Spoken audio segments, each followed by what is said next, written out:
Okay, good morning, everyone, and welcome to our webinar, where today we would like to dive a little bit to the topics of metrics, measurement, and in particular flow in SAFe. My name is Konrad Swistelnicki.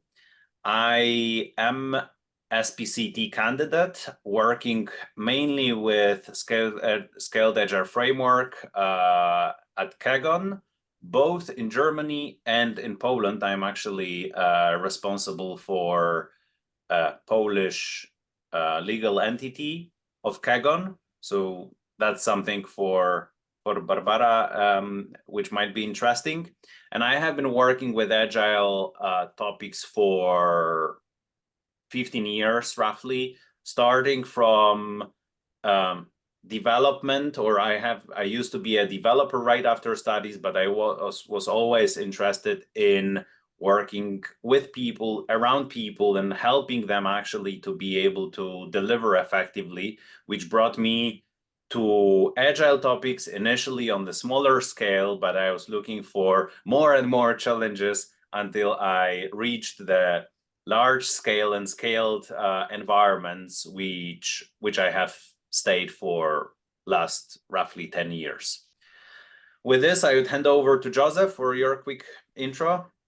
Thank you, my friend. So I'm Joseph. I'm a colleague of Konrad. I live and work here in Germany in Wiesbaden at KEGON AG since 2020.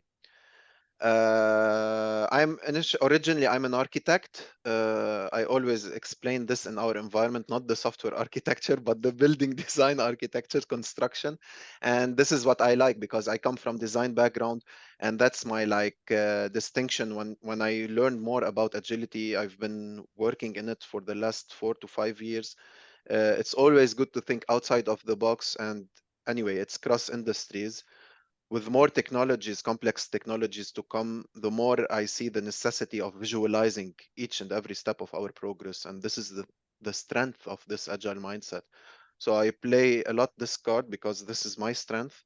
And yeah, I will be teaming up with Konrad in this Miro networking session event.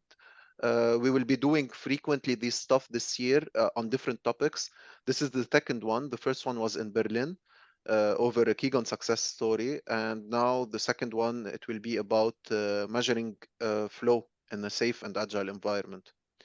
So I'm looking forward actually for the upcoming 30 minutes. And as you can see in our Kanban agenda, so we made our intros, and then we will tackle what would be the flow in safe, how to measure them.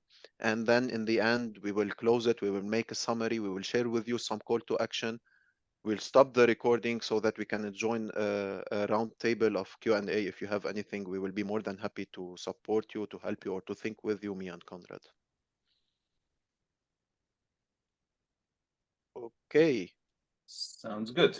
Okay, so before we start talking about particular metrics, I always like to start with why, obviously. So this is important to realize that no matter which area of our life we take, whenever we want to improve, we need to measure. We need to have certain baseline, and we need to know if we are on the right track or not. This applies to your body, to your fitness, to your financials, even I would say that to your relationships. Maybe we don't take the formal metrics or quantitative metrics, but at least we self-reflect. Okay, are we going along well with certain people? Are we doing our best? What do we get in return? So this is important. Similarly, if we think about delivery, work environment, we also need to measure. And then the next question comes, what to measure? If we look at the recommendation which SAFe brings, we have 3 areas which we can look at. So as you can see,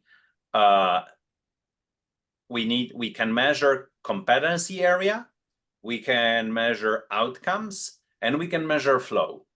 All 3 are critical for achieving business agility, and they are certain must-have conditions to achieving business agility. So just as a very quick preview, competency measurement in SAFe is oriented around 7 core competencies. Measurement of the outcomes is sort of manifested by the OKRs and objectives, especially PI objectives. And then we have third category of flow measurement, which we'll speak about today. But it's also good to realize that this approach comes from SAFe, but is not SAFe specific.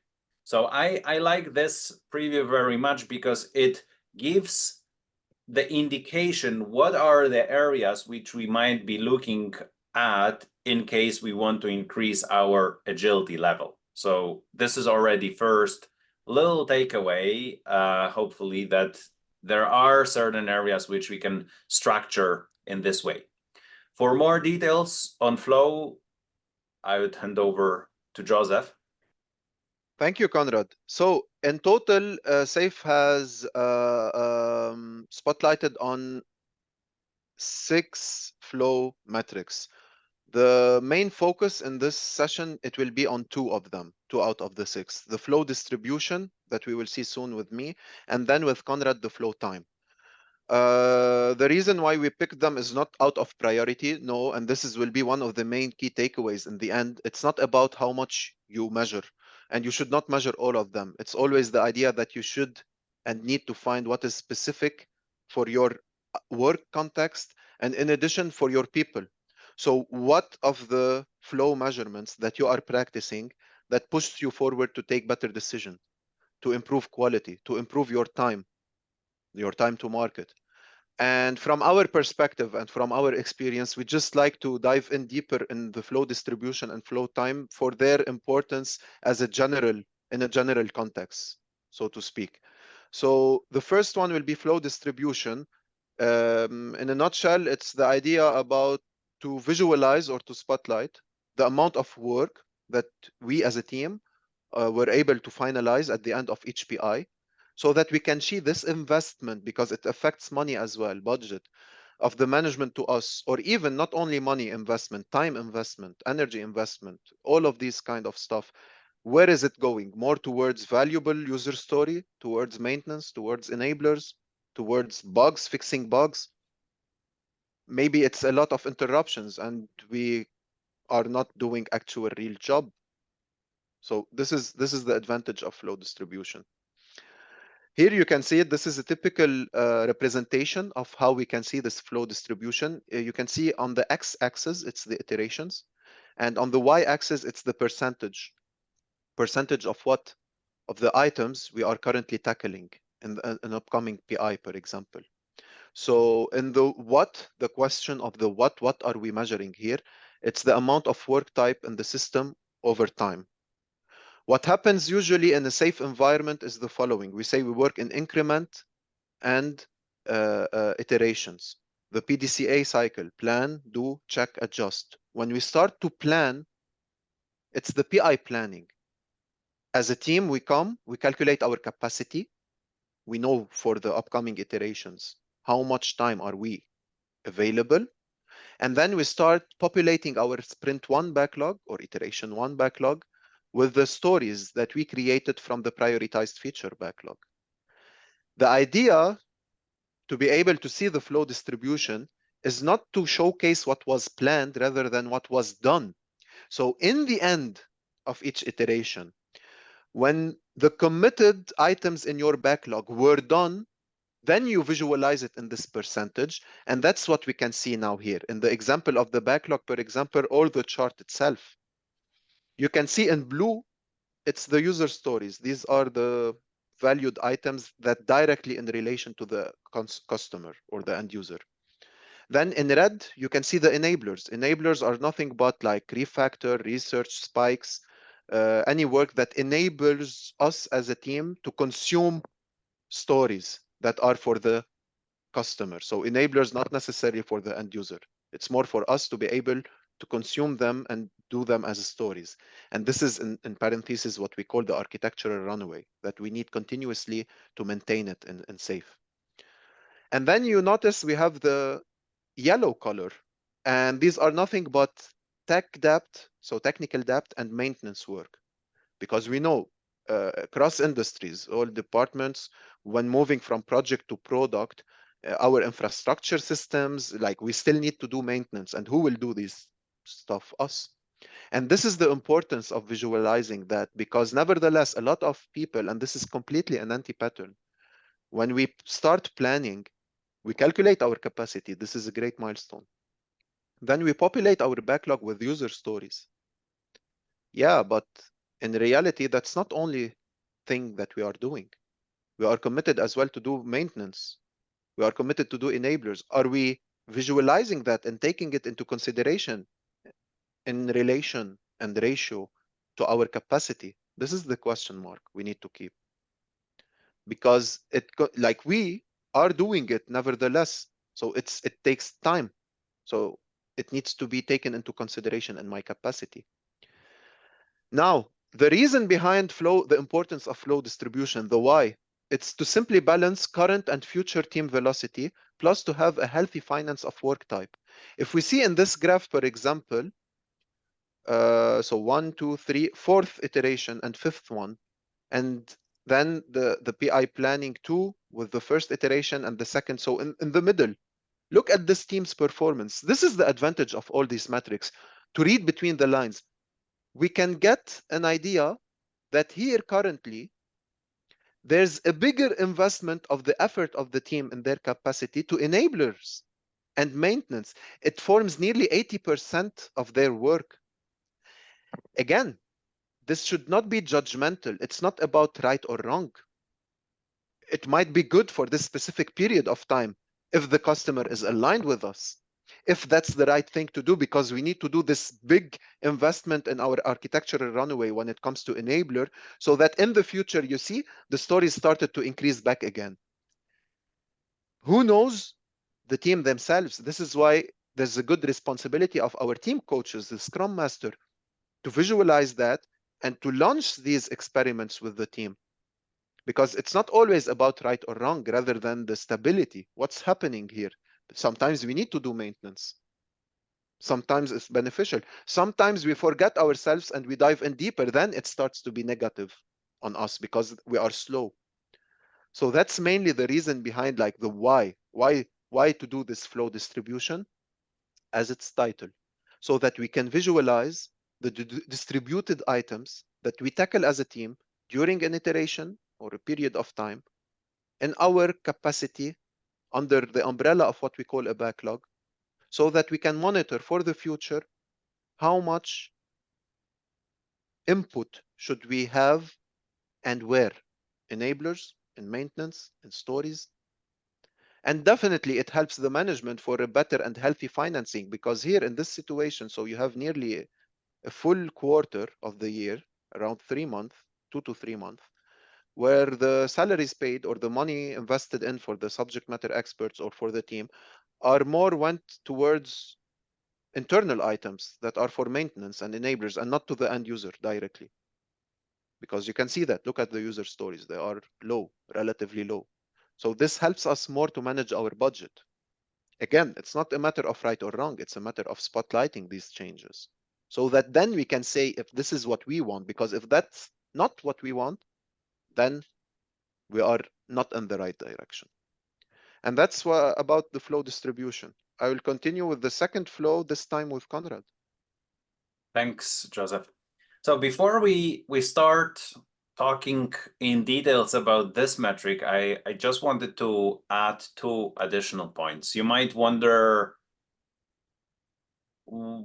why, or like those, this is nothing new. Those are old, well-known and very solid metrics. Why now they are all sort of adopted to the flow phrase? So SAFe is basing both on Agile and Lean foundations and principles. And for Lean, flow is quite a big thing, as you probably know. So making sure that we have a smooth flow of the work through the system and that we optimize flow, not resource utilization or team utilization, is pretty important thing.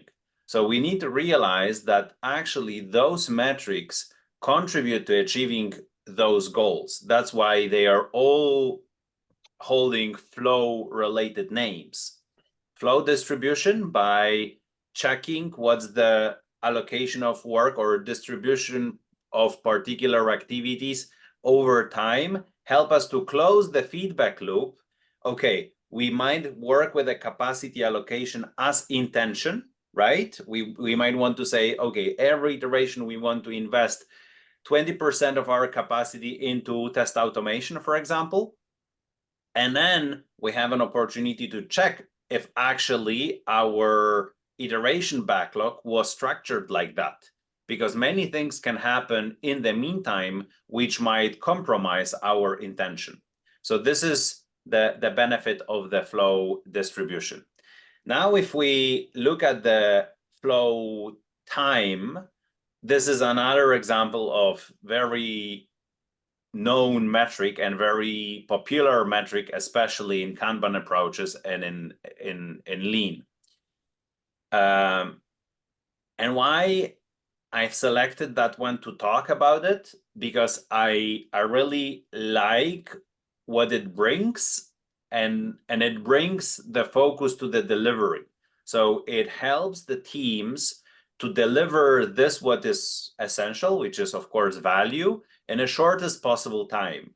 Again, this is certain feedback loop and a closing of that feedback loop where we have the information, okay, so how effectively are we delivering? So as you can read on the chart and on the slide, it measures the average length of the time that it takes to complete particular type of work item. Of course, somebody might say, yeah, but we could have small features and large features, and showing them on one chart doesn't make sense.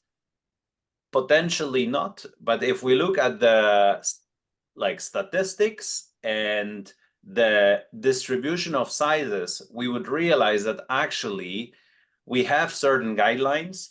Features need to fit into PI, stories need to fit into the iteration. We usually have very few super little stories or super little features.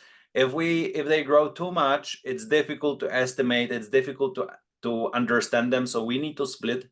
So in average, we stay with the work items of more or less equal size. And this is good enough to work with this metric, which shows how many, in this particular case, features were delivered in particular amount of time. If we go to the next slide, here we see another chart of this type with median counted and also some percentiles.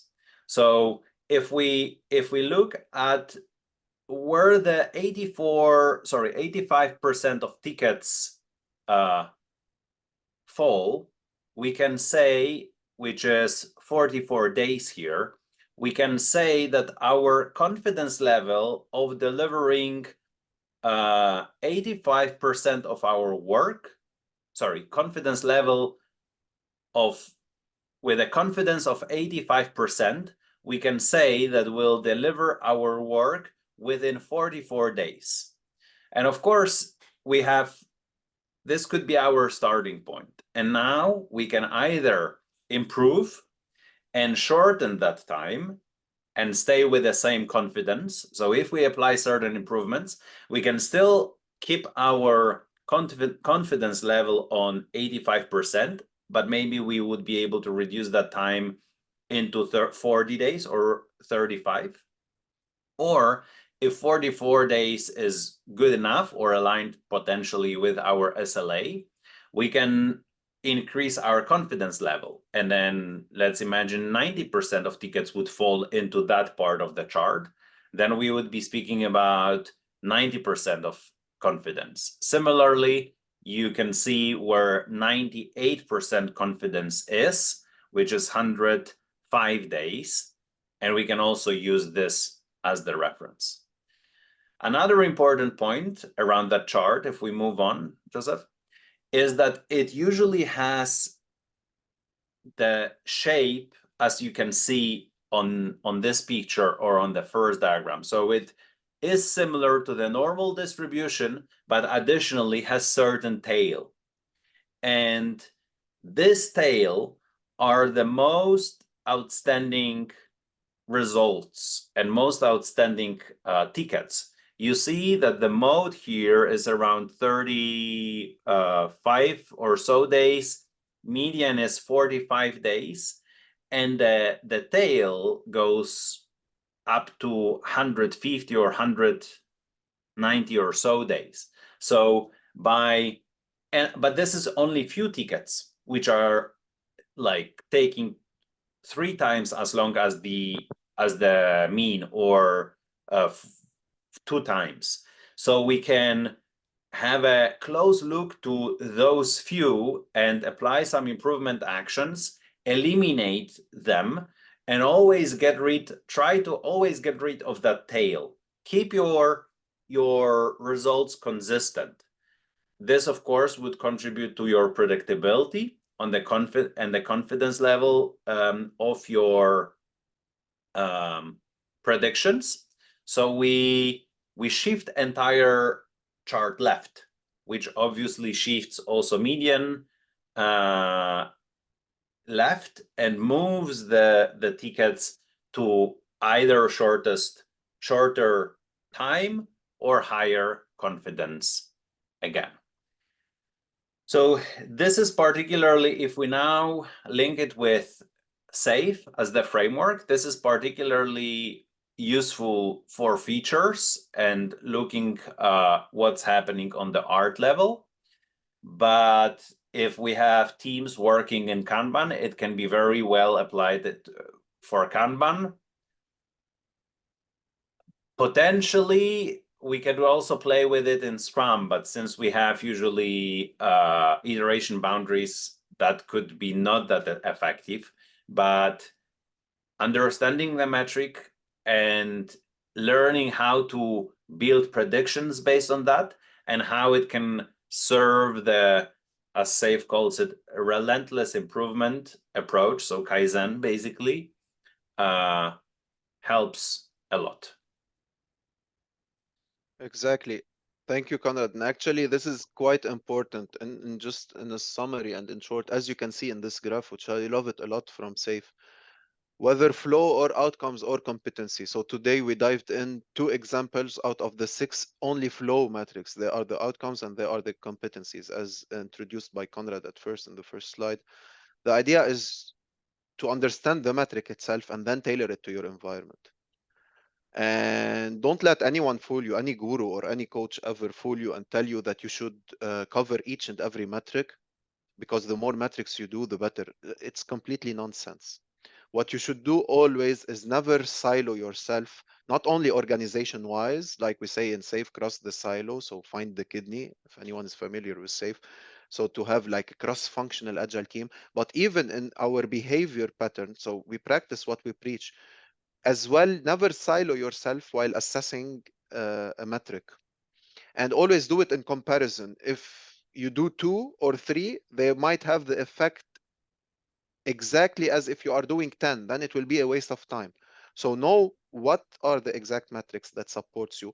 In which context, as you can see here, we have metrics for the team level. We have metrics on the train level. We have metrics on the large solution configuration and on the portfolio configuration. So always know the reason behind our need. So why? What's the need behind of me calculating the flow metric? Is it for a team performance? Is it to ameliorate my train velocity? Is it more for an organizational epic topic on the strategic teams. And this is the first constraint that will guide you towards what is the best approach or the best metric to have. And then number two, never do it alone again, to you or to your team. Always align. Alignment and transparency. Two of the main four core values of SAFe. And even in Agile, we always say that everything we do in this Agile mindset for the sake of alignment and transparency, because then we would hide any surprises in the future. We don't want to rub things under the carpet. So as soon as a team does a metric, always be sure to make it in relation to other teams. Don't forget, we are all member of this Agile release train, so that in the end we can see it in comparison as a full system, how we are behaving.